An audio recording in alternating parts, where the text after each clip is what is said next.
Welcome to the Home Pro Podcast, your source for expert insights and practical tips from the leading minds in home services. Get ready to conquer your local market with your host and founder of Big Fish Local, Seth Evans.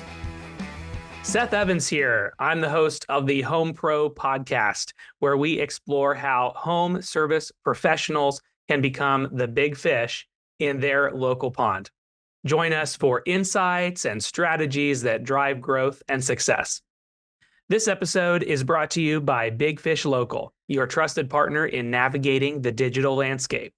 Our dedicated team specializes in creating impactful digital marketing strategies tailored to your business needs. From optimizing your website for search engines to enhancing your presence on social media, we are here to help you thrive in your local market. Discover the potential of your business with Big Fish Local's comprehensive marketing solutions. For more information on how we can boost your online visibility and drive growth, visit bigfishlocal.org. Before introducing today's guest, I want to give a big shout out to Rick Slark from Gateway Business Group, who introduced me to Jeff through one of his events. So thank you so much, Rick, for that introduction. So today I'll be interviewing Jeff Pizzino of AuthenticityPR. As a wizard of words, professionally, for more than 30 years, Jeff has helped businesses transform their copywriting into attention-getting, engaging, and persuasive messages. With a focus on telling your story with clarity, impact, and authenticity, he can give you a competitive advantage by taking your promotions from noise to noticeable. Whether it's press releases, website content, email marketing campaigns, taglines, video scripts, newsletters, Jeff knows how to tell it so you can sell it. So, Jeff, welcome to the show. Thank you, Seth. I'm really delighted to be here to talk about some great writing tips for you and your audience. Yeah, I really appreciate it because you might not think so if you are a home pro, but really your story is so important. And so when I met Jeff at this event a few weeks back and we got to chatting and kind of developed our own relationship, I thought, wow, this would be really helpful for all of our listeners to kind of hear some of these words of wisdom that Jeff was sharing with me. So here we are. But you know, Jeff, a lot of the folks who are going to be listening to this, they're running their own businesses. And I think as an entrepreneur and a business owner, it's always good to hear some of the backstory of other businesses, even if it's not in your exact same field. So I'd love to hear that from you. Like, how did you get started in this world of PR? Wow, okay, there's a story behind that, certainly. When I started my college attendance at BYU, I went there, took my general education classes, and I was like, well, what am I going to major in? I didn't know. And so I went to the Career Counseling Center, where lots of freshmen go, trying to find direction in their college education. And I took all these tests, and the counselor came back to me and said, Jeff, you know, you really like writing and you like being creative. Why don't you try public relations? And I was like, okay, why not? So I took the first introductory PR class and then ended up going through the whole major. So I majored in communications with an emphasis in PR. And so I have worked in public relations since 1987. So I always tell people, either I guessed my major right, or I just don't know how to do anything else. Yeah, that's really interesting. What a kind of a neat story how that worked out. You know, sometimes you take those tests and you're like, oh, this doesn't me at all, but it really worked out for you. That's pretty cool. Apparently so, yes. You mentioned writing and PR and communication and how they're all connected. Why would you say that writing is such an important part of this public relations? You know, this is kind of a mystery for some of us, how this all works. Why is writing so important to that? Because you have to know how to communicate with clarity, impact, and authenticity, no matter where you are. So if you're a business owner, you have to know how to tell your story so that you can connect with your stakeholders. Now, understand, a stakeholder is anyone that has anything to do with your company. So that's not just, a customer, that's also your employees, maybe it's your investors, it's the community you work in, it's the press, it's anything that touches your company. So in public relations, what really the definition of public relations is establishing mutually beneficial relationships between an organization and its stakeholders. So that requires two-way communication. If you can't communicate clearly and tell your story effectively, it's going to be rough going. What are some common mistakes that you've seen when people have tried to tell their story? I'm sure you've seen it all doing this for a long time. Are there any stories that you might be able to share of what that might look like? Oh, yes, I do have those stories. Okay, so so I've been self-employed most of my career, probably about almost 30 years of working in PR, and I've been employed or had a real job for maybe 5 of those years or so. So one of those real jobs was at the Penta Water Company, a premium water brand in Carlsbad, California. And so it was really interesting when I arrived there, when they ended up hiring me. And that's a story in itself, too, how I got the job through some really good writing. But when I got there, they had this ultra purified water brand. And they had a certain number of steps and a certain number of hours it took to ultra purify this water. Well, I discovered, depending who you speak with or what you read, they had either 7, 9, 11, 15, 18 steps to purify the water. That took anywhere from maybe 9 to 13 hours or so. So I was like, oh, wait a second here. This is crazy. We need consistency in our messaging. How long does it actually take? So what I did was I got a hold of the plant manager. I said, okay, I want you to give me a tour of everything you do to purify this water. Mm. And so we ended up with an 11-hour, 13-step purification process. And to this day, that's still on the label of this bottled water. Yeah, I can imagine how if that messaging isn't consistent, you could be losing some trust and authority, or giving just a confusing message about who you are and what you do. And now that that's consistent for them, how do you imagine that has changed the way they present themselves? Well, yeah, let me talk about that consistency in communication. How I address that with clients is that you need to speak with one voice, because if you don't, what happens is you cause confusion and it hurts your perceived value. People will be reading, inconsistency or hearing inconsistency in your communications. They're going to go, does this company even have their act together? So you have to figure out your messaging ahead of time. And that's why it's important to create a strategic communications plan first before you create your press releases, your website copy, your ads, your sales pitches, whatever it is. You need to figure out what is your story, what are your key points of differentiation, and why people should buy from you and not your competitor, basically. And then you weave that messaging into all of your communications. Yeah, of course, what I do on the marketing side through Big Fish Local is telling the story. But if we don't have a consistent story to tell, it makes that marketing job really challenging for us to know, how to best promote the businesses that we work with. So developing that story, that consistency, I just think that is really, really critical in so many ways. Just like you said, it doesn't matter what type of marketing you're doing, whether you're sending out emails, stamping something on a product label, making a TV commercial. I mean, all of those things, when you're consistent, have a much more powerful impact on getting that story out there and being persuasive. So Right. Yeah. And in conjunction with that, Seth, you have to be authentic too. Here's another story from Penta Water. When you communicate your consistent story, it needs to be genuine and believable too.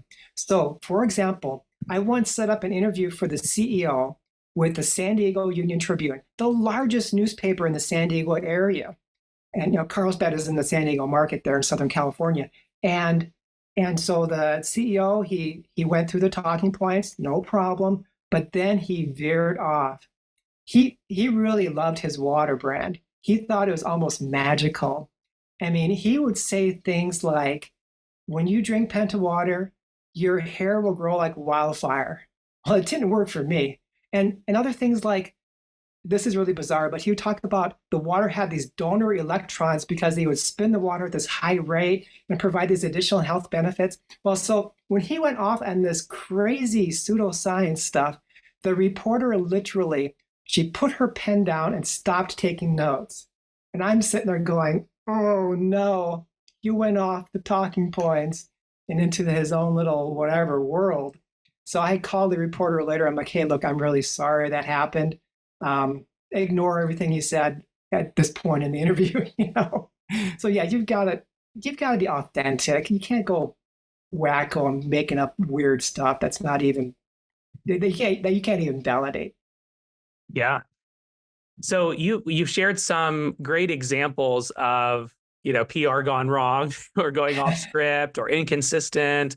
When you're working with somebody, what are some of the steps that you take? You say that you help folks go from noise to noticeable. What does that look like? Okay, so I learned something early in my career. It happened maybe, let's see, about 1990 or so, where I learned the art of advertising copywriting. So in the PR world, you're writing like a reporter, AP style, which stands for Associated Press style. And that style is very factual. It's not embellished at all. It's just the facts. However, when I am pitching a story to the press, that is a sales letter. So I needed to learn how to write sales copy.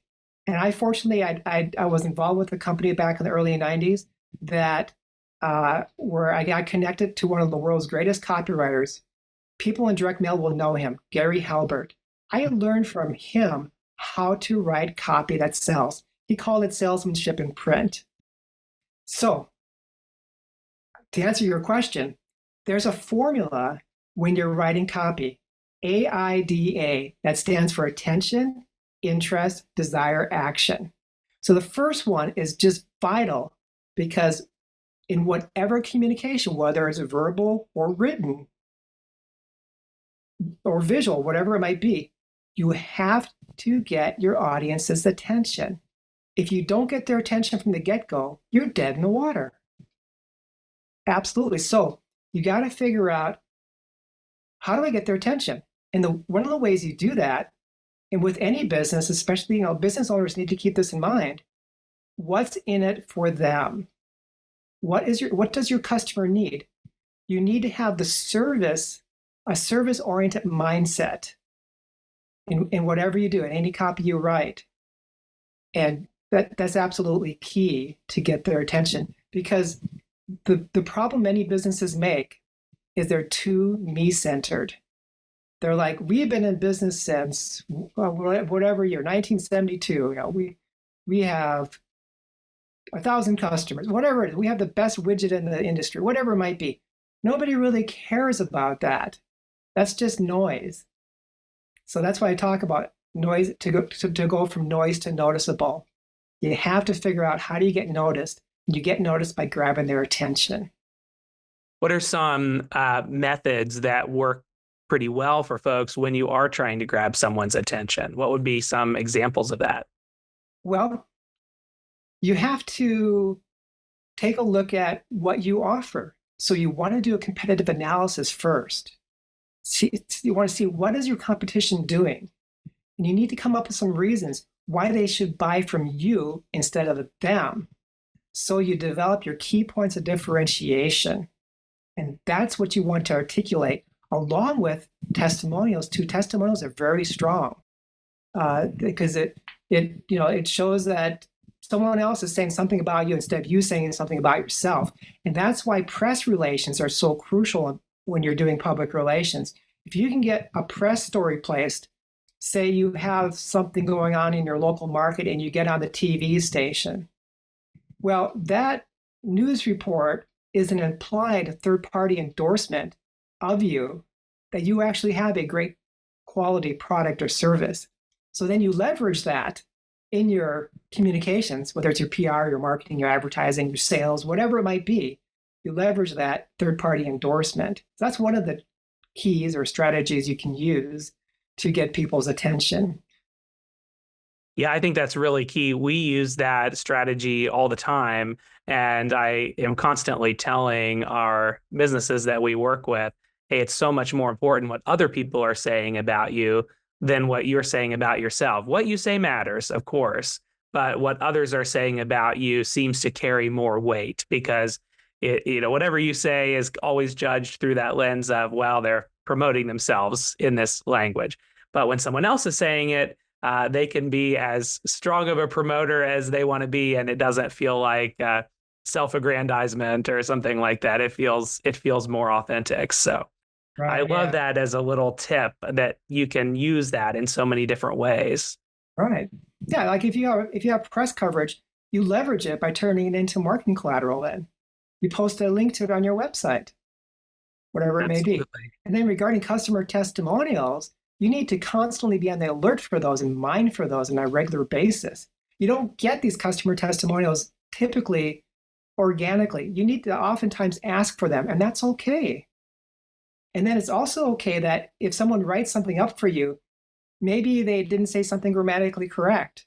So you want to tweak it, but then go back to the person who gave you the testimonial and say, is this okay?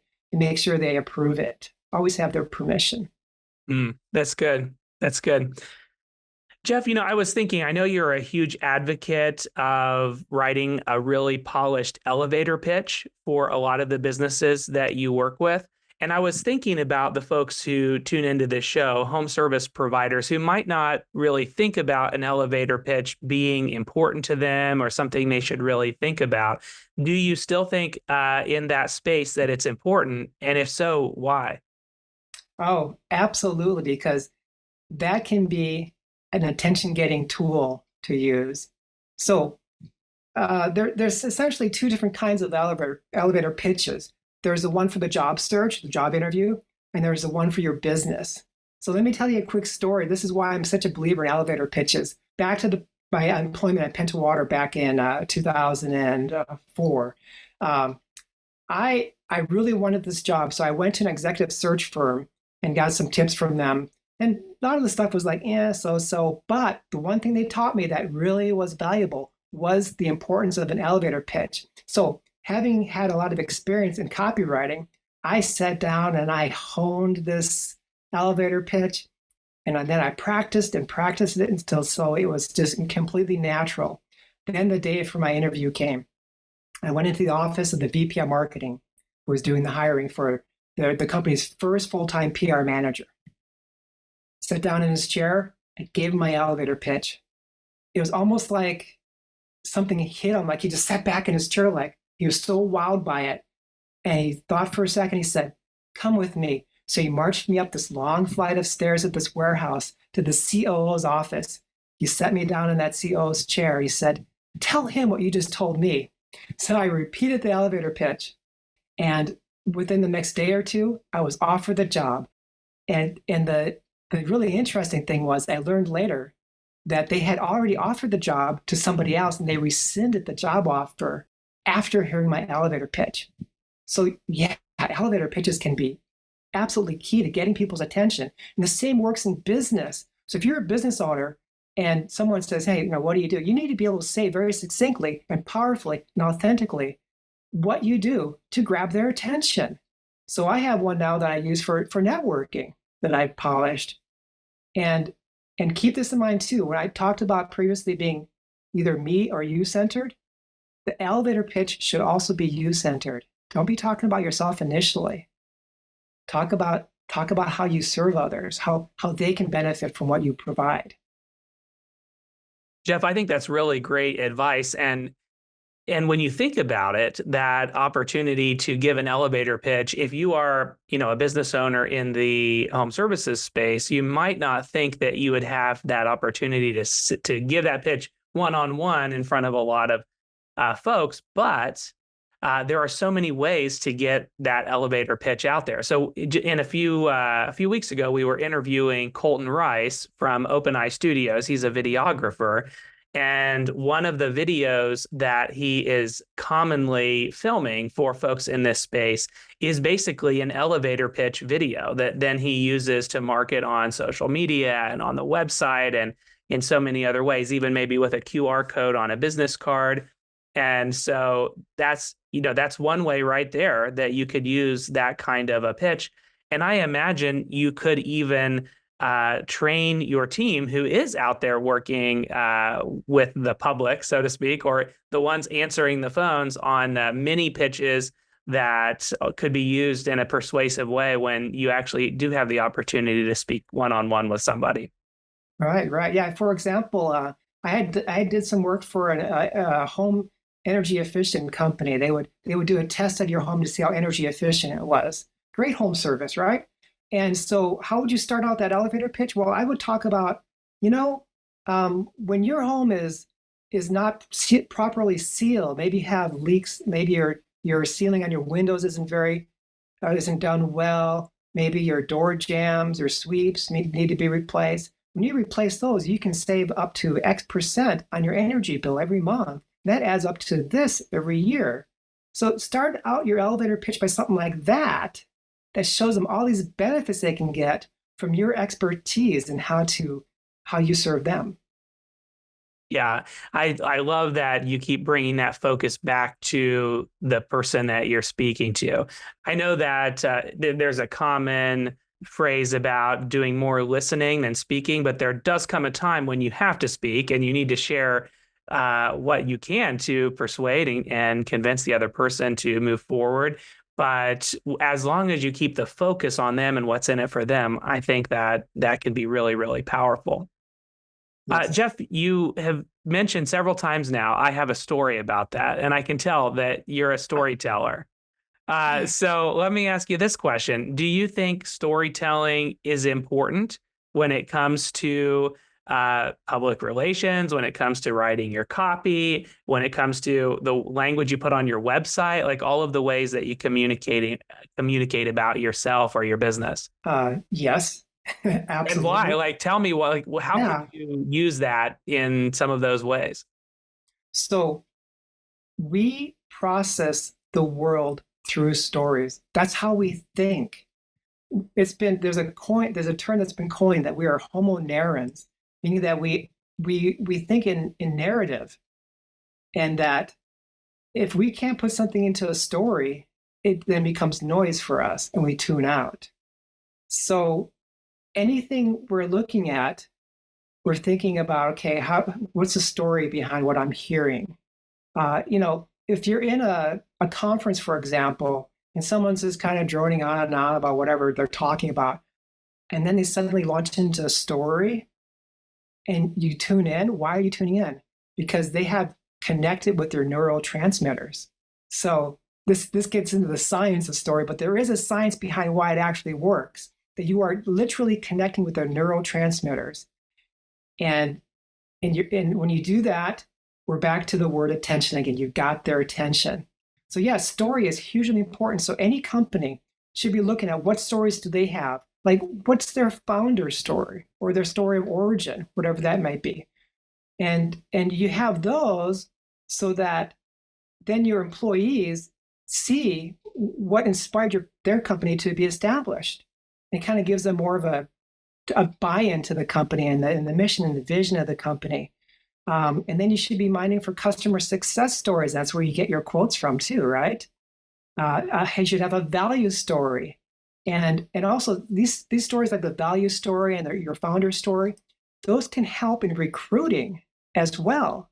So when you're posting, a job posting and you're competing in this very tight job market, if you have a compelling founder story, that may give you the edge over your competitors in hiring the limited talent that may be out there. Yeah, I was just reading a book called Think Again. I don't know if you've heard of that one. It's by Adam Grant. And in that book, he gives an example of two speakers who were trying to basically convince an undecided audience to think one way or the other on a particular kind of controversial issue. And yeah, basically they took two different approaches. One speaker took a logical approach where they gave a lot of facts and numbers and information, and the other speaker told stories. And at the end of that time, they asked the audience a couple of questions. And one of the questions was basically, who's smarter? Who knows more about the issue? And the one that gave all the facts and figures and numbers, they thought this person knows more. But they said, which one? Now, how do you feel about the issue? And going into it, it was kind of evenly split. After this debate, the one who told the stories won many more people over than the one that had the facts and figures. Even though they thought that person was smarter, the stories are what won the day. So right, that's really interesting. Data tells and stories sell. Yeah. So I love that. I love that focus on stories. I'd love to hear another story, actually, as you think back on your own journey. You've been doing this for, a pretty long time, and I'm sure you've seen some, you've had your own set of challenges, your own milestones. As you look back on that, what are some of the moments you're personally really proud of, either for yourself or for your business? Yeah, there's some moments where, you feel like you had a number one hit single and some copy that you wrote, in a sense, right? I had a client for a time in the Caribbean, and they're a resort. And so I was writing some copy for them. And this is probably my favorite copy of all time that I've ever come up with. And I wrote about how the views here at the resort are so breathtaking that you'll need to pack more breath. And the owner of the resort just loved it. He thought, this is great. I love this copy. And then I currently have a technology company out of Utah that has a new lie detector called iDetect that measures changes to involuntary eye behavior to detect deception. Very cool technology, very different than polygraph. And so I was tasked with coming up with a tagline for the company. It's like, wow, what kind of tagline would be very attention-getting and succinct and had great clarity? And I came up with a 2-word tagline: truth validated. Now, coming up with a 2-word tagline is very challenging. Typically, 3 is the least you'll come up with, but so I was really happy about that. So it's really just figuring it out. It's a dose of creativity, it's a dose of clarity, it's all these things coming together to put the client in the forefront of their stakeholders. Yeah, that's good. You mentioned technology just now, and as I'm thinking about what's happening in the world around us and how fast everything's changing, I know a question that is probably floating around in the minds of some of our viewers and listeners is the question about AI. I mean, as a business owner, I'm constantly seeing now on Facebook and other forms of social media advertisements for using AI to assist you in your writing or just do it for you, whether it's writing all of your social media or your blog posts or website content. Basically, they say just, leave it in the hands of the AI and you'll be covered. How do you feel about that? Wow, big mistake. You have to be careful how you use AI. AI is huge now in the PR world. I look at AI as an assistant. So I have ChatGPT-4, which is the paid version. And I highly recommend you get the paid version over the GPT-3. It's far, far better. So use it as an assistant.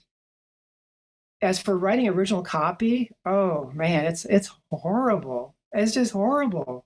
I mean, being a copywriter, I just look at what GPT wrote, and it's like, this is not good stuff. So use it as an assistant. Use it for ideas. After you write some copy, give it to GPT and have it review it.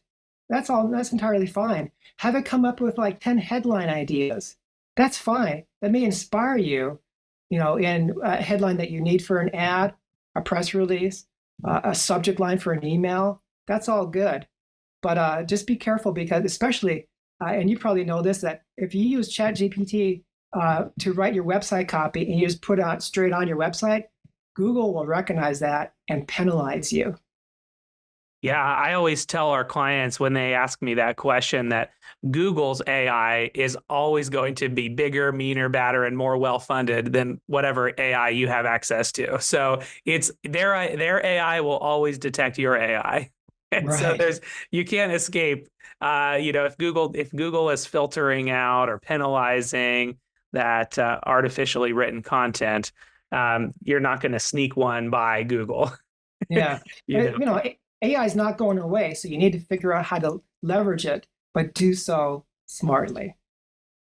I think that's really, really good advice. Now, I know you've been polishing your own copywriting skills for a long time.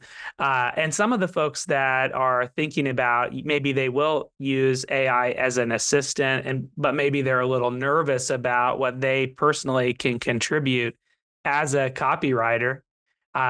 What do you think has helped you become more polished in your own writing journey? Well, when you write copy, never think that it's the best ever, because I always say the art of writing is rewriting. So unless your name is Moses and you're writing on stone tablets, you can change and edit your copy, right? So be open to ideas at all times, because there might always be a better way to say something. There might be a stronger headline. There might be a stronger lead paragraph.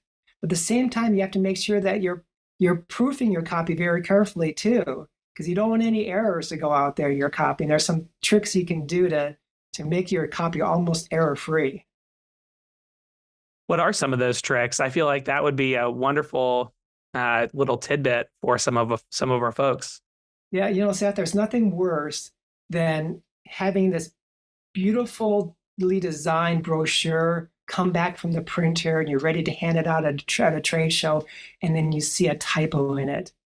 Or you get to a trade show and you see a typo in your banner behind your booth. That is just the worst. So I've got the 7-step process that I've come up with for proofing your copy to make sure it's about maybe 99.8% error-free. I mean, we can never guarantee perfection, right? Something just might happen at some point, but that's pretty close to perfection. So the first thing you do is make sure the copy is finalized before you enter the proofing process. Make sure you've done your spell check and everything like that. And then the next 3 steps, steps 2, 3, and 4, are just internal things. You read it to yourself, and then you read it out loud, and then you read it backwards. I had a journalism class at BYU, and the journalism professor there, that's where I learned that tip. He said, read your copy backwards because it makes you stop at every word. That's the key for that. Okay, and then steps 5, 6, and 7 are more external. So you want to have then Microsoft Word read it to you. So if you just go to the review tab in Microsoft Word, and then you can click read aloud, and then you can hear the computer reading it to you. Sometimes you catch things there. And then have like 2 or 3 other people that you trust read your copy. And then lastly, now we're going to get back to Chat GPT, is you submit it to Chat GPT, have it read it, and even Grammarly too. Now, anywhere along the process, if you make a change, you need to go start again at step 2, do it over again. Because, I've noticed that most of the errors that I've seen come from last minute changes. So you got to go back and go through the whole proofreading process all over again. Yeah. Well, I can imagine for some folks that would be a really intriguing challenge. And I love the idea of the backwards reading. That's one I've never heard before, but I think that's really, really cool.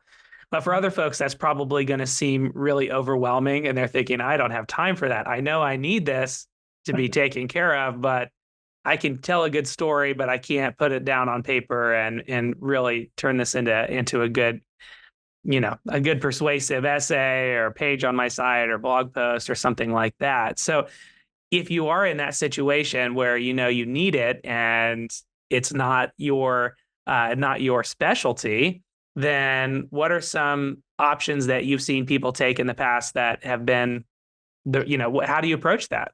If they don't feel confident in proofreading their own copy? Yeah, not just proofreading it, but writing it, proofreading it, submitting it. I mean, it sounds like there could be a lot of steps to really getting the most out of this storytelling and PR world. Well, in that case, maybe it's time to outsource it, right? Because it's hard to be an expert at everything. You really just can't do everything well. Like I don't do dental work very well on myself. So I'm going to outsource that, right, to an expert. So, and also, even if you think you're getting close to having an expert, make sure they are the expert in it. And so, like when it comes to a press release, some people might have a marketing person working for them. I love marketing people. I do a lot of marketing stuff myself. But when you have a marketing person writing a press release who's not trained in how to write a press release, not trained in the art of public relations, it's probably going to sound a little bit more like an ad than a press release. So you need to know what you can do well and what you can't do well, and get help where you need it. What would be a good sign that a business owner should start thinking about using public relations in a more intentional way? Well, when you open your business, truly, PR should be part of your business from day one. And the reason for that is I believe that public relations touches every component of your business. It's in your marketing, it's in your advertising, it's in your sales, it's in your employee relations, obviously, and so on and so on. So you need to be thinking about your public relations. In other words, your reputation from day one. A PR person at a company, say you have someone who's managing your public relations, they should act as the conscience of a company.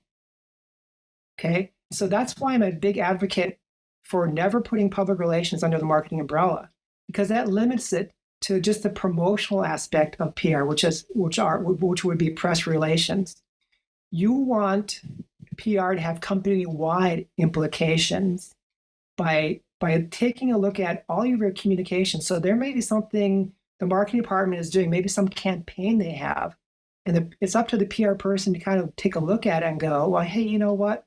We might want to tweak that wording a little bit because that might offend this stakeholder in this manner, whatever it might be.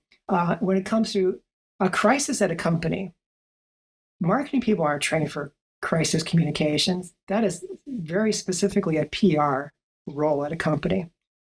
So, yeah, I mean, the thing too, especially with small business owners, PR is fantastic for them if they're doing any kind of press relations, because it'll help raise awareness of their product or service in their marketplace. If they get in the newspaper, if they get on the local TV news station, if they have an interview on their local radio station, that's basically free advertising. Yeah. And again, it gives you that third-party endorsement, very powerful in establishing and growing your brand. Jeff, one of the things I really love about you and about Authenticity PR is that you offer different levels of help for folks, whether you need a lot of help with the writing, the editing, the getting the word out there through PR, you can handle that. But also you do empower people that are interested in growing their own skills.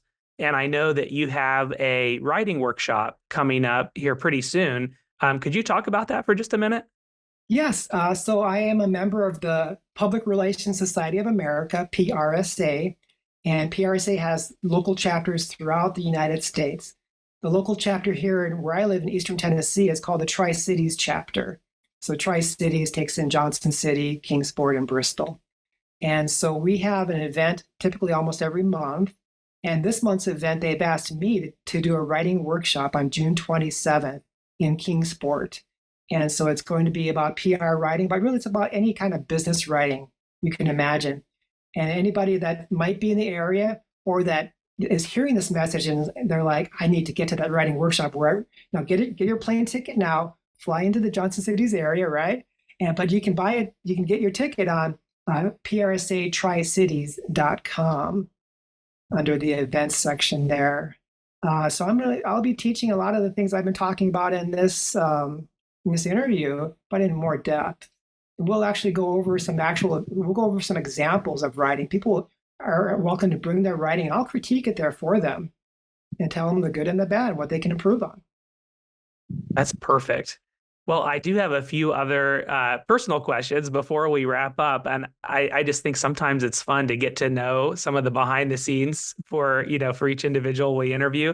Do you have any interesting habits or hobbies or quirks or just something fun about yourself that you'd like to share? So, I've been in communications longer than just my starting college. I actually, when I was probably about 10 years old, I thought I'm going to have my own radio station. So I had my cassette recorder, and I created a radio station where I was my own DJ. I play my favorite songs and then talk like a DJ in between the tracks. And the radio station was called WEGM, which stands for Extremely Good Music. And so I had to record these episodes. I think I still have the cassette tape somewhere. I should probably digitize them and put them on YouTube, right? So I've loved communicating basically my entire life, it seems like. And I've also done a lot of writing over the years. In fact, I started keeping a journal when I was in 6th grade, and I kept one for a year, and then I stopped for about 3 years. And then in 1977, I started again. And I have literally kept a journal every single day since 1977. So I write and I write and I write. I just don't stop, it seems. Because there's always a story to tell. Every day is a new story in life. I love that. I have these aspirations of wanting to keep a daily journal, and sometimes I'll hit it in spurts, and I never can be consistent about that particular ritual. So I love that you're able to do that, and you've been doing it for so long. I can't imagine all the stories that you've collected over the years doing that. Quite a lot. Some might be embarrassing, but they're in there. What's out of all of those stories, do you have one that would represent maybe like the craziest thing that you've ever done or had the opportunity to do? Oh, wow. Craziest story ever. Well, I'd have to think about that one. As I'm thinking about that, I do other kinds of writing though too. I love writing song lyrics. I do play guitar. I'm not an accomplished guitarist by any means, but I'm okay. I don't know how to compose music, but I love writing lyrics to songs. I've written creative writing stories over the years. I think one of my stories would be in 10th grade. I had a creative writing class, and if you saw the movie Dead Poets Society with Robin Williams, my teacher was like that. He was so inspiring, and I wrote these incredibly creative stories that he just loved, and he'd always make a point to read them in class when the assignments were turned in. And I think that probably instilled in me that I can be creative and I can write halfway decent. That's great. It's so good when you have folks like that in your life that have been a mentor or someone who's just been a positive influence, who kind of showed you a mirror to yourself or gave you some courage to pursue a passion. Do you have any other mentors or other folks like that you would look up to, or you look back and say, wow, look what an impact they had on my life? Yes, there's two other ones. They both were bosses of mine at some point in my career. So I had a class in college that was taught by an adjunct professor. And again, he saw my writing and really liked my creativity. And he invited me specifically to do an internship at his company. So I did that while I was going to school. And then about 3 or 4 years later, they became a client when I owned a PR advertising firm in California. And then they said, Jeff, we really like your work. We want you to come on board. So they hired me on board to work with them. And this was a school for entrepreneurs. They did week-long seminars for entrepreneurs. And that's where I connected with Gary Halbert and learned advertising copywriting. And he, and also my boss, Mark Stoddard, was incredible. He was a professor in college that I had, and he was very encouraging, and we still talk to this day. And the second one was my third boss at Penta Water. They went through bosses really fast for whatever reason. And Rick Episcopal, he was fantastic at empowering people. And one of the things I learned from him that I loved is he would always ask his staff, what business book are you currently reading? I thought that's great, because we should always be learning. We can never know everything.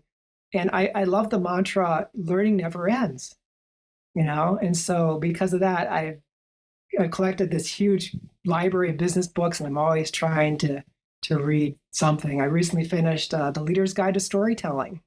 Great book by Stephen Denning. That's good. My wife is such a prolific reader. She goes through one book every day or every other day. I do about one book a week. So I feel like I read a lot, but she just beats me every time. It's, 3 or 4 books for every one I get through. So, but I agree. That's actually an interview question. When we have interviews here at Big Fish Local, is what book are you currently reading? Because I agree, it's so important to that continued growth and development. Right. Well, I do have one final question to kind of wrap things up. But before I ask it, I did want to point people to your website. I'm sure we have some folks that are going to be intrigued by you, Jeff, and by Authenticity PR and all the things that you do. So if that is you, if you are wanting to learn more, I would invite you to go to AuthenticityPR.com and check out, read some of the stories that Jeff has on there, and see if that might be something that you'd like to learn more about. So here's the last question. Let's pretend for just a minute that we're at an awards banquet, and maybe it's like the Oscars or the Emmys or something like that, and you're being awarded a Lifetime Achievement Award for everything you've done up to this point.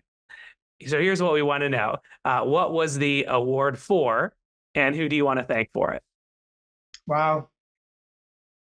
I'm going to go back to my philosophy of servant leadership, and the award would be for helping others achieve greater success in their business by being able to tell their story with greater clarity, impact, and authenticity.